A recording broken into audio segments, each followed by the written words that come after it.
இப்போ இந்த கேஸ் இப்போ எப்படி போகுதுன்னா அடுத்த டார்கெட் நம்ம தான், அந்த மாதிரி தான் இருக்கு இப்போ.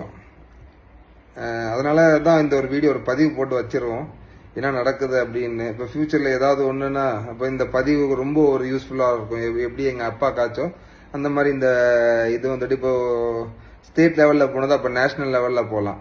இப்போ எதுக்கு சொல்கிறேன்னா, இன்னைக்கு ஒருத்தர் வந்தார் ஹெல்மெட் போட்டுட்டு வீடு, நான் இருக்க போகும்போது வீடியோ எடுத்துகிட்டே இருந்தார்.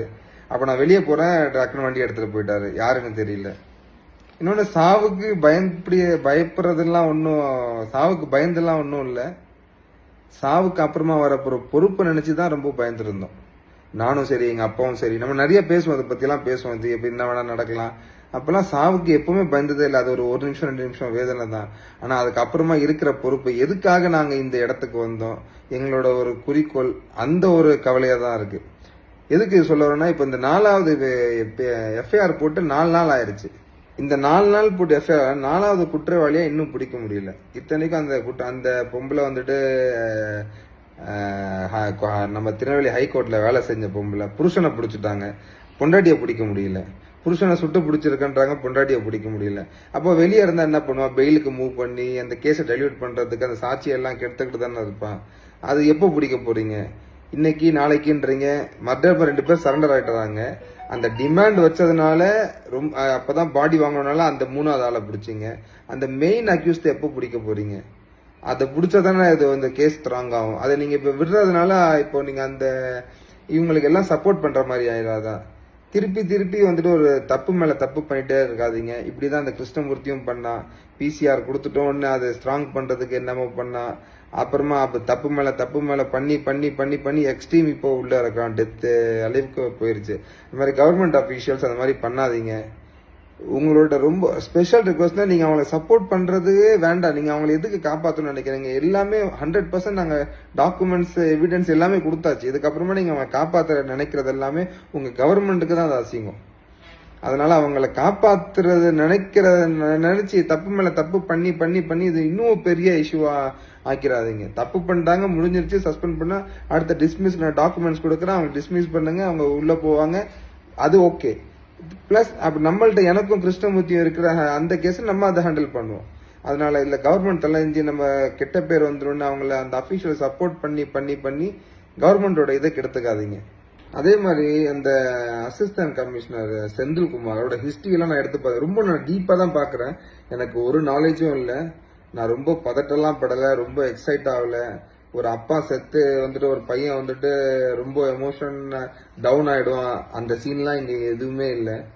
ரொம்ப ஸ்மூத்தா ஹேண்டில் பண்றேன். என்னை பார்த்தா பயப்படுற மாதிரி, என்ன பயப்படுறதுக்கு ஒரு இதுவும் இல்லை. அப்படி நினைச்சிக்காதீங்க. நினைச்சு ஏதாவது வேற ஏதாவது போட்டு பண்ணலாம்லாம் கூட பண்ணிடாதீங்க. என்னை பார்த்தா அப்படி தெரியுதா? ரொம்ப ஸ்மூத்தா ஹேண்டில் பண்றேன், பார்த்துவோங்க. இப்போ அவரை பத்தி நம்ம ரொம்ப ஒரு இன்ஃபர்மேஷன் கலெக்ட் பண்ணும்போது, இந்த செந்தில்குமார்ன்றவர் அவரோட ஹிஸ்டரி எடுத்து பார்த்தா 2022 நாமக்கல்ல ராசிபுரம் தாலுக்கால வேலை செஞ்சிருக்காரு. அங்கேயும் கந்தசாமின்ற ஒரு மேல இதே பிசிஆர் ஆக்ட தான் போட்டிருக்காரு. அவர் அந்த கோர்ட்ல போயிட்டு அது இல்லைன்னு ப்ரூவ் பண்ணியிருக்காரு. நான் கமெண்ட்ல வேணா சும்மா ஃபர்ஸ்ட் பேஜ் ஒரு ரெஃபரன்ஸ்க்கு வேணா அதுல போட்டு விடுறேன். அவர் டாக்குமெண்ட்ஸ் அப்படியே இருக்கு. இப்படிதான் எங்க அப்பாவும் காமிச்சாரு, ஒரு டாக்குமெண்ட்ஸும் எடுத்து எடுத்து பப்ளிக். இது வந்து டிஜிபி லெவல் வரைக்கும் போயிருக்கு. அப்ப அந்த டிஜிபி ஒரு ஆக்ஷன் எடுத்து ஜஸ்ட் ஒரு டிரான்ஸ்பர் தான் பண்ணியிருக்காரு. இது இப்போ அப்பயே ஒரு ஸ்ட்ரிக்ட் ஆக்ஷன் எடுத்திருந்தாருன்னா இந்த டெத்திங் நடந்திருக்காது. அங்கிருந்து டிரான்ஸ்பர் ஆகி திருநெல்வேலிக்கு வந்துட்டு எவ்வளவு தைரியம் இருந்தா திருநெல்வேலியில வந்துட்டு அவன் இது பண்ணியிருப்பான். அப்ப எந்த லெவல்ல ஒரு ஆக்ஷன் எடுக்கிற இது அத்தாரிட்டியில இருக்கிறீங்கன்னு பாத்துக்கோங்க. இவன் வந்துட்டு ஒரு கோர்ட்ல வேலை செய்யற அந்த கிருஷ்ணமூர்த்தி, இவன் கொலை செய்யறதுக்கு பிளான் எல்லாம் பண்ணியிருக்கிறான். அவனுக்கு அங்க கேமரா 3 நாள் சிசிடிவி இருக்கும் தெரிஞ்சு பண்ணிருக்கானா? எந்த தைரியத்துல அதை பண்ணிருக்கான்? ஒரு சாதாரண ஆள் பண்ணனா ஓகே. இவன் வந்துட்டு ஒரு கோர்ட்ல இருந்திருக்கிறான், ஒரு கேஸ்ல ஹேண்டில் பண்ணிருக்கிறான், அவனுக்கு தெரியும். இந்த சிசிடிவி, அதுவும் ஒரு கோயில இருக்கிற சிசிடிவி, கோயில இருக்கிற சிசிடிவி தான் காப்பாத்துச்சு. அந்த சிசிடிவி இருக்கும் தெரிஞ்சும் பண்றானா? எவ்வளவு தைரியத்துல பண்ணிருப்பான், அவனுக்கு எவ்வளவு ஒரு வெறி இருந்திருக்கும். இதெல்லாம் பாருங்க எப்படி ஹேண்டில் பண்றதுன்னு ஒன்றும் புரியல. அதே மாதிரி இந்த கவர்மெண்ட் வந்துட்டு இந்த மாதிரி அபிஷியல் சப்போர்ட் பண்றதுக்காக தான், சப்போர்ட் பண்ணி எக்ஸ்ட்ரீம் டிபார்ட்மெண்ட் கெட்ட பேர் வந்துடக்கூடாதுன்னு தான் அந்த கவர்மெண்ட் மேலேயே தப்பு வருது. நம்ம வந்துட்டு எந்த கவர்மெண்ட்டையும் சப்போர்ட் பண்ணல, எந்த கவர்மெண்ட்டையும் அப்போஸ் பண்ணல. இது இப்போ இருக்கிற கவர்மெண்ட்னாலும் கூட இது 18 வருஷமா நடந்துட்டு இருக்கு. முதல் எஃப்ஐஆர் நம்ம மேல விழுந்தது 2018 தான். ஸோ நம்ம வந்துட்டு எப்பவுமே அந்த நம்ம பாதிக்கப்பட்ட அந்த அஃபீஷியல்ஸ் தான் நம்ம பிளேம் பண்றோம். அந்த அஃபீஷியல்ஸ் மேல ஆக்ஷன் எடுத்தீங்கன்னா சந்தோஷம் தான். நீங்க இப்ப 4வது அந்த இதை நீங்க அரெஸ்ட் பண்ணுங்க. அவங்கள அரெஸ்ட் பண்ணாத வரைக்குமே அவங்க பெயிலுக்கு மூவ் பண்ணுவாங்க, சாட்சியெல்லாம் டைல்யூட் ஆக்குவாங்க, இந்த கேஸ் ரொம்ப வீக்கா போகும். அந்த ஒரு இனத்தை எடுத்துட்டு போயிடாதீங்க. இந்த கேஸ் வந்து நான் அப்படியே ஒரு ஈஸியா விட்டுற மாட்டேன். கரெக்டான ஒரு டைம்ல தான் வந்திருக்கு, மார்ச்ல. அவங்க எப்படியும் ஒரு 90 டேஸ் உள்ள இருப்பாங்க, அதுக்கப்புறம் வெளியே வருவாங்க. அப்போ எலெக்ஷன் ரொம்ப எக்ஸ்ட்ரீமா இருக்கும். நல்லா மைண்ட்ல வச்சுக்கோங்க, எலெக்ஷன் ரொம்ப எக்ஸ்ட்ரீமா இருக்கும். திருநெல்வேலியில இருந்து முஸ்லீம் கம்யூனிட்டி வந்து ஒரு டிசைடிங் அத்தாரிட்டி ஓட் ஃபேக்டர்ல. ஸோ வந்துட்டு எதுவும் பண்றேன் அப்படி பண்றேன்னு ஜஸ்ட் ஆக்ஷன் எடுத்துட்டீங்கன்னா நான் என்னோட வேலையை பார்த்துட்டு நான் போயிடுவேன். எடுக்காம நீங்க காப்பாத்துறதுக்கு அப்படி பண்றோம் இப்படி பண்றோன்ற போற பட்சத்துல இது எப்படி வேணா மாறலாம். நான் அவ்வளவுதான் சொல்ல முடியும்.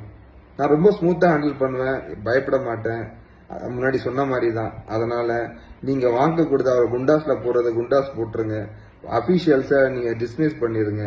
அதுக்கு உண்டான அனைத்து டாக்குமெண்ட்ஸும் சப்மிட் பண்றேன். சட்டப்படி என்ன இருக்கோ அதை நம்ம டைரக்டா சப்போர்ட் பண்ணுவோம். எங்க குடும்பத்துக்கு கண்டிப்பா பாதுகாப்பு வேணும். இதுல வந்துட்டு ரொம்ப அச்சமா இருக்கு. இப்ப நான் இல்லைன்னா எங்க அம்மா மட்டும்தான் இருப்பாங்க. இவ்வளவு பெரிய ஒரு ப்ராப்பர்ட்டி, ஒரு 50-60 crores ப்ராப்பர்ட்டி அவங்க ஒரு லேடி மட்டும் ஹேண்டில் பண்ணா அது ரொம்ப ஒரு கஷ்டம். இது என்ன இதுல நீங்க கேரண்டி கொடுக்க போறீங்கன்னு தெரியல. பழைய ரெக்கார்ட்ஸ்லாம் எடுத்து பார்த்தா பெயில வந்துட்டு என்ன பண்றாங்கன்னு தெரியும் மக்கள்லாம், அந்த அந்த அக்யூஸ்ட் எல்லாம். அதெல்லாம் பார்த்து அதை அனுசரிச்சு ஆக்ஷன் எடுத்து அவங்களுக்கு குண்டாஸ்ல போடுவீங்கன்னு நினைக்கிறேன். பண்ணீங்கன்னா சந்தோஷம். அதான் என்னோட குடும்பத்தோடையும் கோரிக்கை. ஓகே, மீண்டும் இந்த மாதிரி தகவலை நான் சேகரிச்சுட்டே தான் இருப்பேன். எல்லா தகவலும் சேகரிச்சுட்டே இருப்பேன். அவர் என்னென்ன கேஸ் போடணும் எல்லாமே நான் அதை கண்டிப்பா ஃபாலோ பண்ணுவேன்.